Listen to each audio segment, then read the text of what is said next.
Welcome to the upcoming programming channel. इस video में हम लोग देखने वाले हैं कि कैपजेमिनी का जो रिक्रूटमेंट प्रोसेस होता है वो बाकी कंपनीज से अलग कैसे होता है।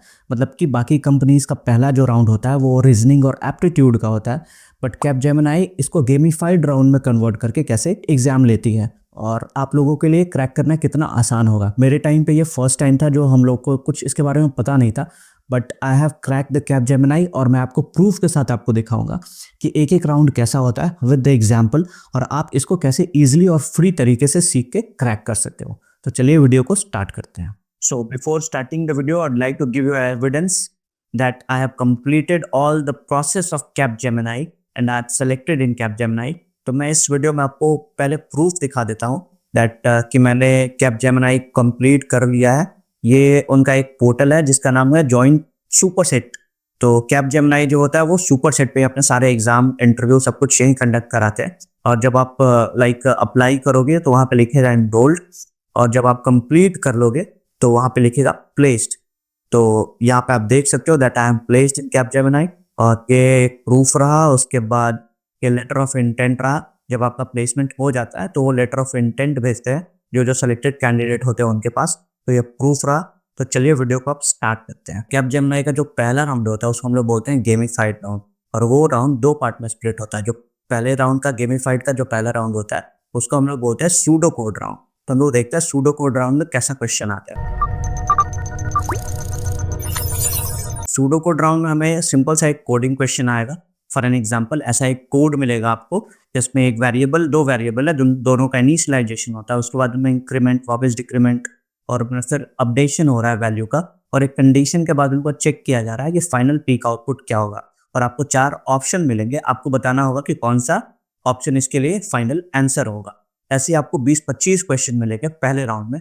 फॉर एन एग्जाम्पल एक और क्वेश्चन हम लोग देख सकते हैं। यहाँ एक और इंटीजर वैल्यू है, उसमें हम लोग आई का वैल्यू सेट कर रहे हैं, फिर वापस से एक डू वाइल लूप लगा रहे हैं, और हर बार लूप के अंदर हम लोग एक कंडीशन दे रहे हैं और चेक कर रहे हैं कि क्या हर बार आउटपुट आएगा।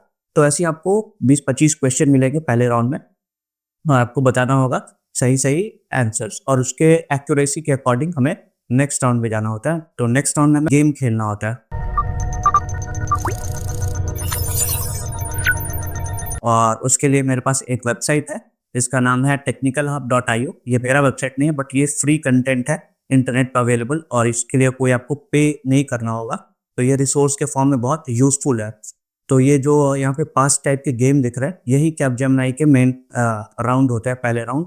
और यही गेम में जितना आपका एक्यूरेसी होगा और जितना लेवल आप क्रॉस करोगे विथ एक्यूरेसी, आपको उतना पॉइंट्स मिलेंगे, और वही आपके एलिजिबिलिटी क्राइटेरिया को आगे जाने के लिए मल्टीपल राउंड्स में वो डिसाइड करेंगे। तो पहला गेम है वो है डिडक्टिव चैलेंज। तो हम लोग चलिए इस गेम को खेल के इसका रूल देखते हैं। तो डिडक्टिव चैलेंज का रूल होता है कि कोई भी रो और कोई भी कॉलम में रिपीटेशन नहीं होना चाहिए। फॉर एन एग्जांपल अगर यहाँ पे देखें तो इस कॉलम में या फिर इस रो में सेम एलिमेंट नहीं होना चाहिए। यहाँ रेड है तो इस वाले में वापस रेड नहीं आएगा, तो यहाँ रेड आ सकता है।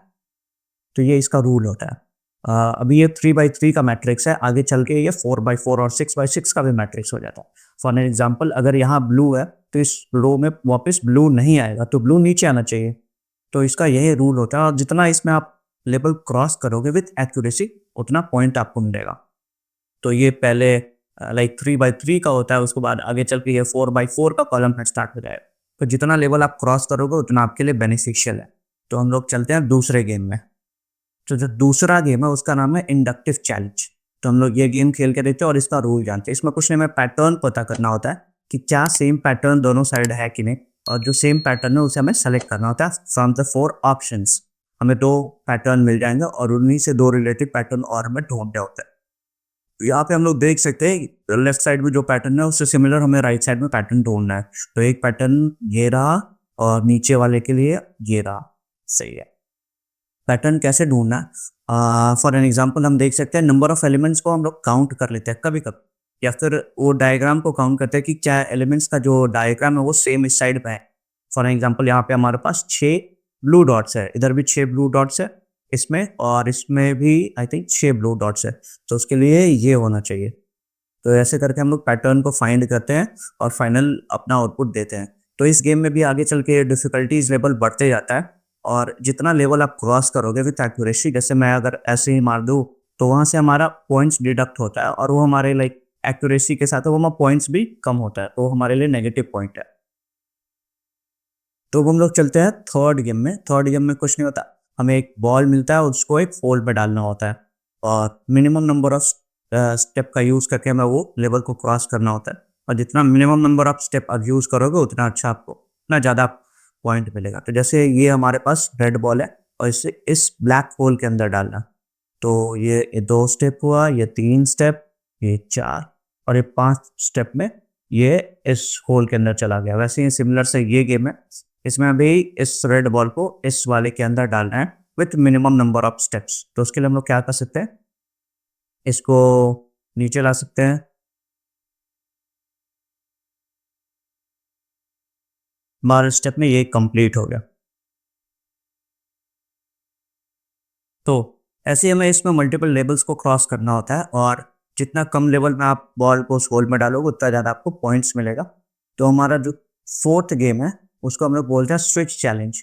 स्विच चैलेंज में हमें कुछ नहीं, एक पैटर्न को फॉलो करना पड़ता है। लाइक मल्टीपल डायग्राम्स मिलेंगे आपको, उस डायग्राम्स में नंबर मिले होते हैं। लाइक अगर सर्कल से स्टार्ट था उसका 1 वैल्यू है, स्क्वायर रेक्टेंगल है उसका 2 वैल्यू है, तो नीचे वो डायग्राम सफल हो जाएंगे और आपको वो नंबर से लाइक फाइंड करना होगा कि क्या नंबर सीक्वेंस लगा हुआ है। तो एक बार हम लोग इस गेम को खेल के देखते हैं। इसमें भी सेम चीज़ है, आपको एक्यूरेसी के साथ लाइक टाइम मैनेज करना होता है। फॉर एग्जाम्पल अगर सर्कल यहाँ पे देखे तो 1 पे है, यहाँ सर्कल 3 पे है, तो और जो प्लस का साइन है वो सेकंड पे है, प्लस का साइन लास्ट में है, तो सेकंड सबसे लास्ट में इसमें भी है, इसमें भी और 3, तो और ट्राइंगल थर्ड पे है, तो थर्ड से स्टार्ट होने वाला। टाइम खत्म हो गया इसमें। नेक्स्ट क्वेश्चन हम लोग देखते हैं। इसमें क्या करना है, ट्राइंगल हमारे फर्स्ट पे है, ट्राइंगल सेकंड पे है, तो फर्स्ट इसमें भी है और इसमें भी, अगर हम लोग ये मानते हैं तो इसके, तो इस गेम का यही लॉजिक होता है। इसमें भी आपको थोड़ा दिमाग लगाना पड़ेगा कि अगर ये इस स्क्वायर, अगर ये रेक्टेंगल है, ये थर्ड ऊपर पे है, तो इसके अंदर हम लोग फाइंड करेंगे कि क्या पैटर्न को फॉलो कर रहा है। तो इसमें भी आप जितना एक्यूरेसी के साथ गेम खेलोगे और जितना लेवल आप क्रॉस करोगे उतना आपके लिए अच्छा होगा और उतना पॉइंट्स आपको मिलेगा। एक गेम और आता है इसमें जो कि कभी कभी आता है, कुछ लोगों को नहीं आता। इसमें कुछ नहीं, हमें लाइक ग्रिड चैलेंज होता है इसमें, और इसमें आपको याद करना पड़ेगा कि डॉटेड लाइंस कहाँ कहाँ पे अकर हुए हैं। फॉर एन एग्जाम्पल अगर देखें तो अभी ये डॉट लाइन यहाँ पे, तो उस टाइम पे आप पेन या पेंसिल रखो अपने पास और जैसे ही वो वहाँ पे आप पेन या पेंसिल से स्क्रीन को, मैंने तो अपने टाइम पे यही किया था, वो स्क्रीन को ड्रॉ कर दो वहाँ पे और वापिस देखो कि दूसरा कहाँ पे आ रहा है, वहाँ पे ड्रॉ कर दो, तीसरा वहाँ पे, फिर 1 2 3 लिख दो और वापस से जब वो लेवल आपसे क्वेश्चन पूछेंगे कि पहला डॉट लाइन पॉइंट कहाँ था, तो आप वो पेन का जो आप ड्रॉ करोगे स्क्रीन पर उसके हेल्प से आप कर सकते हैं। तो मेरे टाइम पे थोड़ा ये बेनिफिशियल था कि यहाँ पे एक डाला था मैंने ऐसे, दूसरा ऐसे और तीसरा आई थिंक इधर कहीं था, तो मैंने वो पेन से अपने स्क्रीन पे वो या पेंसिल से ऐसे ऐसे कर लिया ताकि मुझे हेल्प मिले याद करने में। और आप या फिर पेन और पेपर भी यूज़ कर सकते हो। तो ये लेवल भी बहुत इंपॉर्टेंट होता है, इसमें भी एक्यूरेसी का बहुत इंपॉर्टेंस है। तो आपको इन सारे लेवल्स को बहुत अच्छे से खेलना, और जैसे ही आप ये सारे गेम्स खेल लोगे तो 10 या 15 मिनट के बाद आपको पता चलेगा that you are eligible for the next round or not. और नेक्स्ट राउंड में ज़्यादा कुछ नहीं होता, एक पैराग्राफ राइटिंग मिलेगा आपको, उसमें मल्टीपल टॉपिक्स मिलेंगे। जैसे टॉपिक्स ऐसे होते हैं, डिजिटलाइजेशन एंड इट्स बेनिफिट, ये आपको मिलेगा और 300 वर्ड्स में आपको लिखने होंगे और इसके लिए आपको 20 मिनट्स मिलेंगे। या फिर my dream job, mainly easy easy topic आते हैं, इन्वायरमेंट से रिलेटेड आ सकते हैं, लाइक डिजिटलाइजेशन से रिलेटेड आ सकते हैं। तो आपको थोड़ा वो ध्यान से लिखना होगा कि एक कंक्लूजन उसका एंड में होना चाहिए, एक एग्जाम्पल होना चाहिए और लाइक ग्रामेटिकल या फिर टेंस से रिलेटेड मिस्टेक नहीं होना चाहिए। तो उसके लिए ये सारे टॉपिक्स हैं, मेनली यही रिपीट होते हैं हर साल। और इन सब के लिए आप, एक वेबसाइट है प्रेप इंस्टा, ये पेड प्रमोशन नहीं है, अगर आप चाहो तो यहाँ पे आके पढ़ सकते हो। यहाँ पे सारे कंपनीज के लाइक क्वेश्चंस विद सॉल्यूशन मिल जाते हैं और ये लाइक प्रीमियम क्लासेस भी चलाते हैं, but I don't prefer premium. मेरे टाइम पे भी ये फ्री था, तो मैं फ्री कंटेंट से ही मैंने ये प्लेसमेंट ड्राइव क्रैक किया था। तो मोर देन इनफ है अगर आप फ्री वाले कंटेंट पे जाओगे तब। और गेम के लिए हमारे पास वेबसाइट है technicalhub.io, ये मेनली खासकर ये कैपजेमिनी के लिए है। ये आपको बहुत हेल्प करेगा क्योंकि सेम टू सेम क्वेश्चंस आते हैं कैपजेमिनी में, बस इंटरफेस डिफरेंट होता है और थोड़ा वो स्क्रीन साइज पे मैटर करता है वो। बाकी गेम यही 5 आते हैं, इससे ज़्यादा आपको कुछ नहीं आएगा। और ये बहुत इंपॉर्टेंट होता है, बहुत लोग इसी में डिस्क्वालीफाई हो जाते हैं बिकॉज़ उनको एप्टीट्यूड बनाने का, रीज़निंग बनाने का आदत है। गेम्स के फॉर्म में वो थोड़ा डिफ़िकल्ट हो जाता है, तो जितना आप प्रैक्टिस करोगे, मैंने 10 या 12 दिन प्रैक्टिस किया था और वो मेरे लिए काफ़ी था। बट स्टार्टिंग में वो थोड़ा ईज़ी बट आगे चल के वो डिफ़िकल्ट हो जाता है। बट अगर आप कर लोगे तो 20-25 लेवल आराम से क्रॉस कर सकते हो। तो एसे राइटिंग के बाद आई थिंक 2 या 4 दिन के बाद आपको एक नोटिफ़िकेशन आएगा that you are eligible for the next round or not, जिसको हम लोग बोलते हैं कोडिंग राउंड। और कोडिंग राउंड में मेनली जो क्वेश्चंस आते हैं वो इस टाइप के आएंगे। लाइक फॉर एन एग्जांपल आपको मैं क्वेश्चन दिखाता हूँ। मेरे लिए एक सेम क्वेश्चन आया था कि एक इनपुट लेना है, उसमें मल्टीपल टाइम्स एक लेटर को इनपुट लेना है, like A B B C C D D E E F G G, ऐसे मल्टीपल है। बस आउटपुट में आपको काउंट करके बताना कि हर एक लेटर का पहला होना चाहिए और उसके बाद उसको काउंट करके बताना कि कितने टाइम्स वो अकर हो रहा है पूरे लाइक स्ट्रिंग में। तो ये एक स्ट्रिंग है और इसमें मल्टीपल टाइम्स एक लेटर लाइक रिपीट हो रहा है, तो आपको बस काउंट करके बताना है that A is occurring 2 times, B is occurring 4 times and E is occurring 4 times. तो आपको इसी लेवल के क्वेश्चन मिलेंगे, ना इजी ना टफ, वो मीडियम टाइप के क्वेश्चन मिलते हैं। या फिर एक और मेरे पास क्वेश्चन आया था लाइक एक डीलरशिप का क्वेश्चन था, वो भी मैं आपको दिखाता हूँ। एक क्वेश्चन आया था डीलरशिप का, लाइक आपको एक इनपुट देना है 3 या फिर कोई भी नंबर आप दे सकते हो, फॉर एग्जाम्पल आप 3 लेता, और मतलब ये 3 डीलरशिप है और उसके बाद हमें उसमें 2 से मल्टीप्लाई करके और इनपुट लेना होते थे। और वो जो पहला इनपुट होता था वो कार का होता था और दूसरा जो इनपुट होता था वो बाइक का होता था।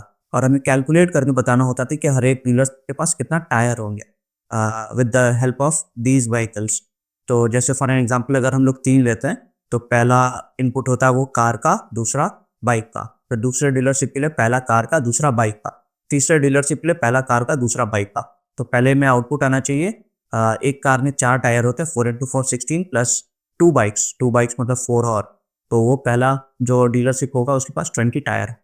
ऐसे कर इसी लेवल के क्वेश्चन आते हैं। मेरे लिए ये क्वेश्चन आया था और एक ऊपर वाला क्वेश्चन आया था। तो आप ये क्वेश्चंस का प्रैक्टिस भी यहाँ कर सकते हो। मैं आपको यही सजेस्ट करूंगा कि लाइक कैपजेमिनी में एक बेनिफिट होता है कि आप पाइथन में भी कोड कर सकते हो। तो पाइथन में अगर देखोगे तो यही कोड को बहुत छोटे तरीके से हम लोग कर सकते हैं। फॉर एन एग्जाम्पल आप देखोगे सी में, इधर जाइए, सी में देखोगे तो यही कोड बहुत लंबा हो जाता है, बट यही अगर आप पाइथन में करोगे तो इसका लॉजिक सिंपल होता है और स्प्रेड फंक्शन, मैप फंक्शन, ये सब लगा के आप क्वेश्चन को 5 से 10 लाइन में कर सकते हो। तो मैंने एक कोड को लाइक आई थिंक सी में और एक को आई थिंक पाइथन में किया था, तो मेरे लिए आसान था लाइक पाइथन में करना।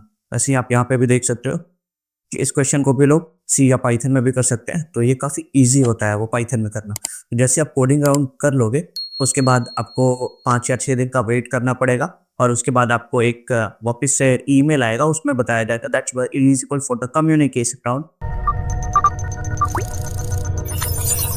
और कम्युनिकेशन राउंड में कुछ नहीं होता, सामने हमारे एक एआई होता है, वो हमें लाइक प्रेजेंस ऑफ माइंड का चेक करता है कि आप कितना प्रेजेंस ऑफ माइंड का यूज कर रहे हो, आप कितना क्लियरली चीज़ों को सुन रहे हो, आपका प्रोनाउंसिएशन कैसा है, आपका लाइक एक्सेंट क्या है। और जो आपको लाइक एरर फाइंड करने को मिलेगा, रिपीट करने को मिलेगा, और या फिर एक लाइक ग्रामेटिकल क्वेश्चन आएगा, आर्टिकल का यूज आएगा। और आप देख सकते हो लाइक 30 मिनट का होता है और 30 क्वेश्चन होता है और उसमें आप स्ट्रेस लेके नहीं, आप इजीली कर सकते हो उसको। या फिर एक छोटा सा पैसेज सुनाएगा, उससे रिलेटेड एक क्वेश्चन आपसे पूछ लेगा और ये लाइक रिटन फॉर्म में नहीं होता। ये आपका कैमरा और माइक ऑन होगा और आपको नॉइज जहाँ कम हो वैसी जगह पर बैठ चाहिए ताकि आपका फ्लुएंसी अच्छा हो और आपका जो वॉइस रिकॉग्निशन हो वो क्लियर हो। तो जब कम्युनिकेशन राउंड हमारा खत्म हो जाता है तो 3 से 4 दिन के लिए हमें वेट करना पड़ता है। उसके बाद हमें एक ईमेल आता है that we are eligible for the next round, that is interview round or not. अगर हम लोग एलिजिबल होते हैं इंटरव्यू राउंड के लिए तो हमें इंटरव्यू राउंड में कंप्लीटली सब कुछ डिपेंड करता है इंटरव्यूअर पे कि वो आपका इंटरव्यू राउंड कैसा जाने वाला है। अगर उनका मूड अच्छा हुआ तो फिर वो नॉर्मल बेसिक्स क्वेश्चन पूछ के ऑब्जेक्ट ओरिएंटेड तक पूछते हैं, उसके बाद वो इंटरव्यू को क्लियर करते हैं। अगर उनका मूड अच्छा नहीं हुआ तो फिर वो क्या करते हैं, वो बोलते हैं कि आपको कोड करना होगा उनके सामने स्क्रीन शेयर करके। कोई एक ऑनलाइन कंपाइलर को ऑन कराएंगे और वो वन लाइनर क्वेश्चन है like sum of an natural number, एक प्राइम नंबर लाइक डिस्टिंग्विश करना है एक लिस्ट में से, या फिर sum of set of number या फिर ऑड नंबर निकालना हो या फिर कोई भी find the program to sum of an natural number, इस टाइप क्वेश्चन वो आपको दे सकते हैं। अगर उनका मूड ज़्यादा खराब रहा तो फिर वो क्वेश्चन देते हैं, लॉजिकल क्वेश्चंस देते हैं डेटा स्ट्रक्चर एल्गोरिथम से, और वो बस देखना चाहते हैं कि आपका वो कोर कॉन्सेप्ट प्रोग्रामिंग को लेके कैसा है। उसके बाद क्वेश्चन अगर देखा जाए तो इजी क्वेश्चन थ्योरेटिकल पूछा जाता है, लाइक सॉफ्टवेयर डेवलपमेंट साइकिल क्या होता है, ऑब्जेक्ट ओरिएंटेड प्रोग्रामिंग क्या होता है, बिना ऑब्जेक्ट ओरिएंटेड प्रोग्रामिंग और एक ऑब्जेक्ट ओरिएंटेड प्रोग्रामिंग आने से क्या डिफरेंस आया है, क्लासेस क्या होता है, लाइक क्लास और ऑब्जेक्ट में डिफरेंस क्या होता है, रेंज फंक्शन क्या होता है, ये सारे क्वेश्चन पूछा जाता है।